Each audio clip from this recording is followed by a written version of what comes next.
You know, there are moments in every man's life that act as a pivot point, a split second where you have to decide if you're going to be the guy who rolls over and takes it, or the guy who climbs into the cab of a 75 horsepower piece of yellow steel and redefines the laws of physics for a beige minivan.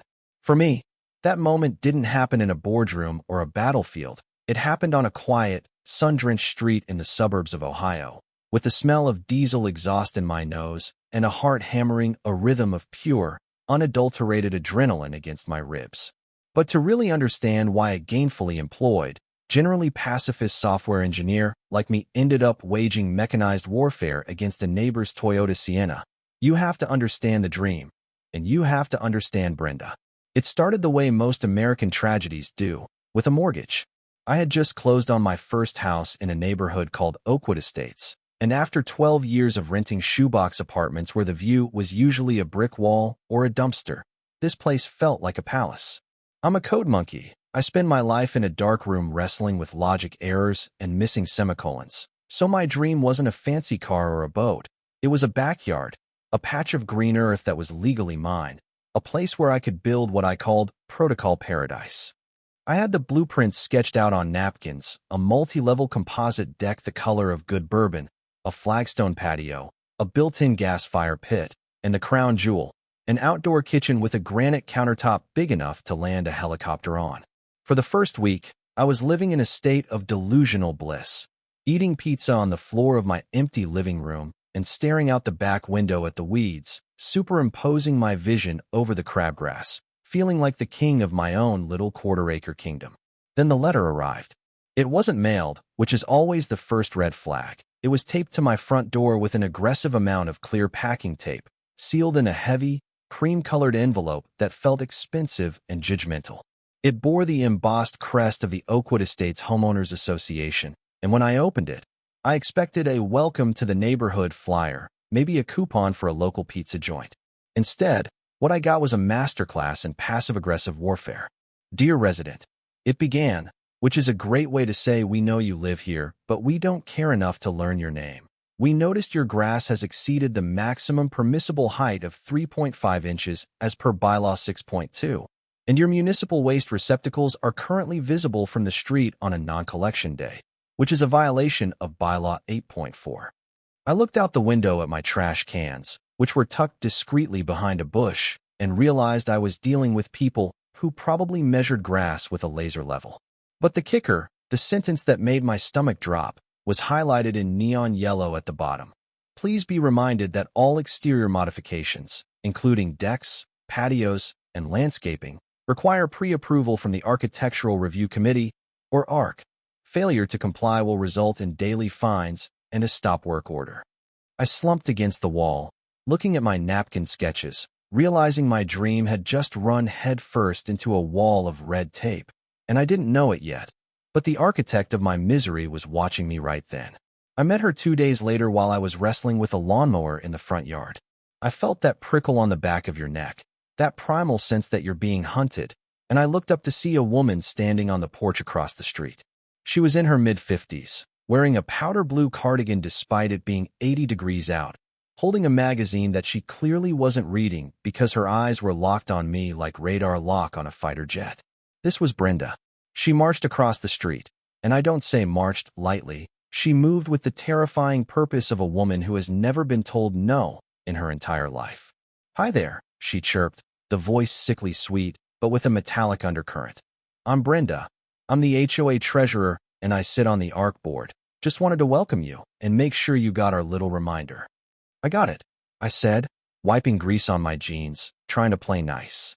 I'm Mike. Nice to meet you. She didn't shake my hand. She just scanned my property, her eyes darting from the slightly too long grass to the offending trash cans. We take our property values very seriously here, Mike, she said. It's a collective effort. Visual harmony is the glue that holds society together. Wouldn't you agree? Sure, I lied. I'm actually planning to fix up the backyard, put in a deck, maybe a patio. Her eyes lit up, but not with joy. It was the thrill of the hunt. Oh, a deck? How ambitious. You'll need to submit Form 7B. Of course, make sure you check the approved materials list. We don't allow anything exotic. We prefer statuesque tan, or sensible beige for stains? She said, exotic, like I was planning to build a tiki bar out of human bones. I nodded, realizing that my life was now controlled by a woman who considered the color brown to be a moral stance. The next month was a bureaucratic nightmare that would have made the IRS blush. Form 7B wasn't a form, it was a dissertation. I had to submit architectural drawings, drainage plans, and material samples. My first application was rejected because the gap in my railing was half an inch too wide. My second was rejected because the shade of composite wood I chose was too aggressive. Finally, on the third try, after I basically agreed to build a deck that looked exactly like everyone else's, I got the stamp of approval. I hired a contractor named Tony, a guy from the city who drove a beat-up Ford F-250 and sounded like he gargled gravel for breakfast. When Tony showed up, he took one look at Brenda watching us from her window and groaned. "Oh, you gotta watch her," he said, lighting a cigarette. "Don't worry, kid. We'll kill her with compliance. We won't start a saw before 8 a.m. We won't play music. We'll be ghosts." And they were. Tony's crew was amazing. But Brenda? She was relentless. She'd come out with a tape measure when they were on lunch break. She'd inspect the dirt pile. She'd stand on her porch and film them with her phone. The first real shot was fired over a delivery truck.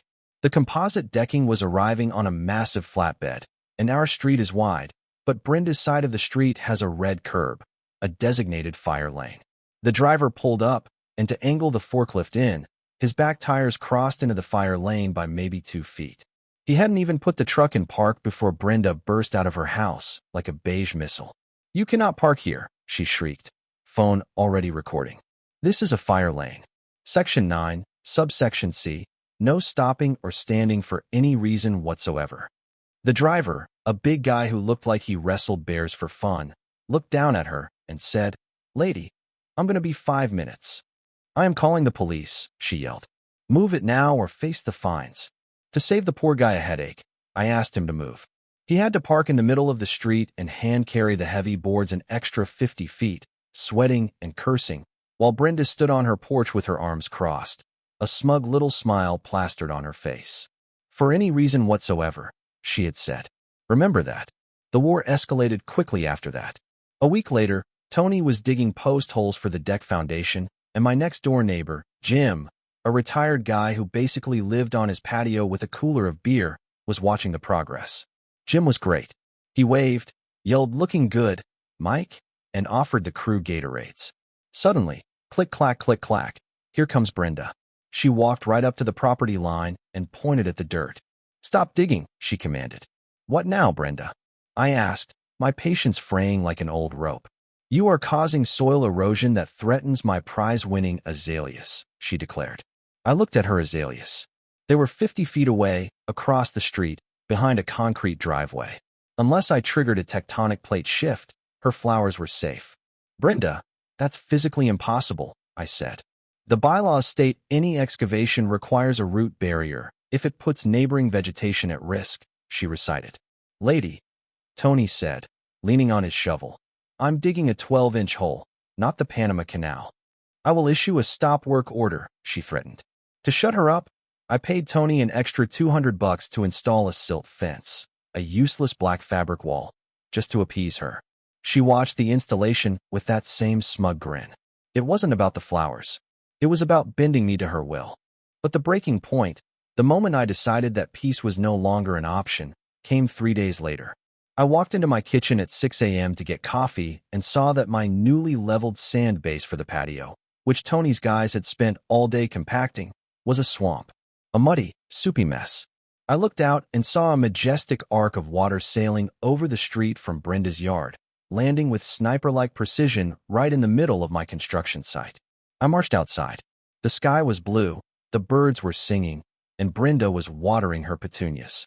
"Brenda," I shouted, dropping the polite neighbor act.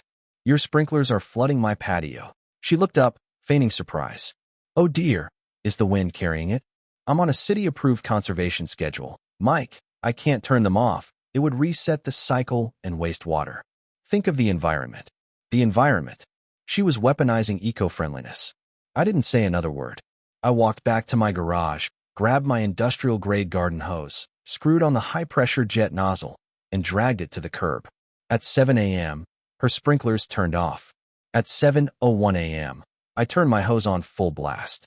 I aimed it at the strip of my grass bordering the street, but oops, the water pressure was just so high that it arched across the road and absolutely drenched her pristine beige minivan. I washed her windows. I washed her door handles. I washed the walkway to her front porch. I stood there for 10 minutes, staring deadpan at her house, watering her car. I knew she was watching. I could feel the rage radiating through the glass. The retaliation was swift. The next day, Brenda and two other board members, a guy named Gerald who looked scared of his own shadow, and a confused lady named Nancy, ambushed me at my mailbox. "We need to discuss your hostile water usage," Brenda announced.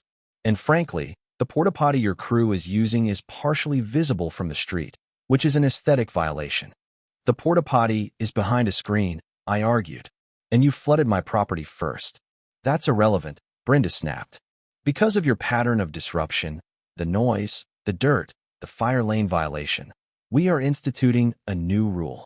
Effective immediately, any delivery of heavy materials requires 48 hours written notice to the board and must occur outside of peak community hours.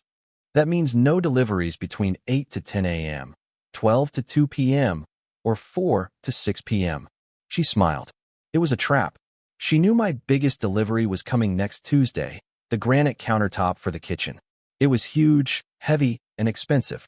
She had just engineered a bureaucratic minefield to stop it. I went home and fumed. Then I sat down and emailed the board. I gave them 52 hours notice. I scheduled the delivery for 10 a.m. sharp, right on the boundary of her stupid peak hours. I followed every single letter of her new law. Tuesday arrived. The sun was shining. My backyard was ready. Tony showed up early towing a trailer, and on that trailer sat a small, bright yellow bulldozer, a ditch witch. "What's that for?" I asked. "Needed to move the granite slabs safely," Tony grunted. "Don't worry, I'll have it out of here by noon." At 10 a.m., the flatbed truck with the granite arrived. It was a monster. As it slowed down to position itself, Brenda's garage door opened. And this was her masterpiece. She backed her Toyota Sienna out of the garage. But she didn't leave. She drove across the street and parallel parked directly in front of my house, smack dab in the middle of the fire lane. She positioned it perfectly so the flatbed couldn't unload, couldn't maneuver, couldn't do anything. She put it in park. She got out. She locked it with a chirp chirp. And without looking at me, she walked back into her house and slammed the door. "A blockade. You gotta be kidding me," Tony said, staring at the van. The delivery driver looked at his watch. "Look, buddy, I got 15 minutes. If I can't unload, I gotta take this slab back to the warehouse, and you're gonna get charged a restocking fee and a redelivery fee. We're talking $1,000, easy." That was it. That was the moment. I looked at the van. I looked at the no parking fire lane sign painted on the curb. I looked at the bulldozer. And the little hamster wheel in my brain stopped spinning and just fell off the axle. "Tony," I said, my voice eerily calm, "take the dozer off the trailer." Tony looked at me. "Kid, no. She'll sue you. She'll own your house." "Tony," I said, pointing at the curb. "She is parked in a designated emergency fire lane. She is creating a public safety hazard. I am simply going to assist in clearing the obstruction." Tony looked at the van, then at the dozer, and a slow, wicked grin spread across his face. "You pay my legal fees?" "For life," I promised. I pulled out my phone and walked to Brenda's front door. I rang the bell. No answer. I pounded on the wood. "Brenda, you have 4 minutes to move your vehicle from the fire lane. I am timing you." Silence. But next door, Jim came out on his porch with a beer, sensing the disturbance in the force.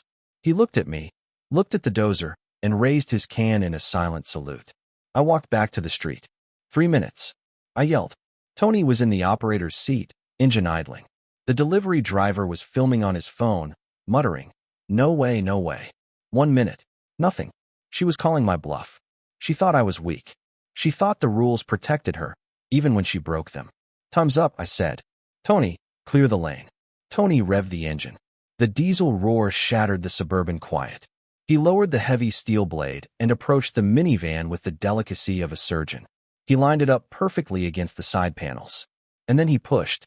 The sound was hideous and beautiful, metal groaning, tires screeching sideways across the asphalt, the crunch of plastic. He didn't crush it. He just relocated it. He shoved that beige Sienna 5 feet sideways, scraping it up over the curb, dragging it through the dirt, and depositing it halfway onto Brenda's own pristine lawn, right into her flower bed. The fire lane was clear. Go, go, go, Tony yelled, backing the dozer up. The delivery truck swooped in, the driver moving faster than he'd ever moved in his life. They rigged the granite, lifted it, and had it in my backyard in under 10 minutes. By the time the police showed up, silent roll, lights flashing, the granite was installed, the dozer was back on the trailer, and Brenda was screaming in her front yard, pointing at her van, which now looked like it had been in a bar fight with a tank. He destroyed my car, she shrieked at the cops. He used a bulldozer. He's a maniac. The two officers walked up. One was young, trying not to laugh. The other was an older guy, Officer Davis, who looked like he wanted to be literally anywhere else. Okay, Davis said, looking at me. Talk to me. Officer, I said, channeling every ounce of innocent citizen energy I had. That vehicle was illegally parked in a fire lane, obstructing traffic and creating a safety hazard. I gave the owner ample warning, for minutes, to move it. When she refused, I utilized available equipment to clear the emergency lane. I believe I was performing a civic duty. Officer Davis looked at the fire lane. He looked at the tire marks. He looked at Brenda. Ma'am, he asked, were you parked in the fire lane? That doesn't matter, she yelled. He used a bulldozer. It matters to me, Davis said. Were you parked in the fire lane? Yes or no? Yes, but... Okay, Davis sighed. He turned to me. Son, you're an idiot. You can't just bulldoze cars. That's not how society works. This is a civil matter. You guys can sue each other until the sun burns out. But today, nobody's going to jail. He turned to Brenda. And ma'am, here is a ticket for blocking a fire lane. Move your vehicle, or I'll have it towed for real. Brenda's jaw hit the pavement. She stood there, clutching her ticket, staring at her crumpled door panels, realizing that for the first time in her life, the rules hadn't saved her. They had bitten her. I walked back to my backyard, where Jim and Tony were already cracking open cold ones. You're a legend, Jim said, handing me a beer. A certifiable lunatic, but a legend. Worth it, I said, taking a sip. A month later, my backyard was finished. It was perfect. The granite shone in the sun. The fire pit roared. And across the street, silence. Brenda's van was gone, replaced by a rental. She didn't come outside when I was around anymore. But the real victory came in the mail a week later. Another cream-colored envelope. I opened it up, expecting a lawsuit. Instead, it was a notice of a bylaw update. Section 14, subsection F. Under no circumstances is any resident permitted to utilize private heavy machinery, including bulldozers, to relocate another resident's vehicle, legally parked or otherwise. I burst out laughing. I grabbed a Sharpie and wrote on the bottom of the page, when they make a rule specifically because of you, you won. I taped it to my front door, facing out, right where Brenda could see it. So, folks, let me know in the comments, was I wrong? Should I have let the delivery fail? Or is there a time when you just have to drop the blade and push back? Let me know your thoughts, and don't forget to subscribe for more stories from the suburban trenches. Catch you next time.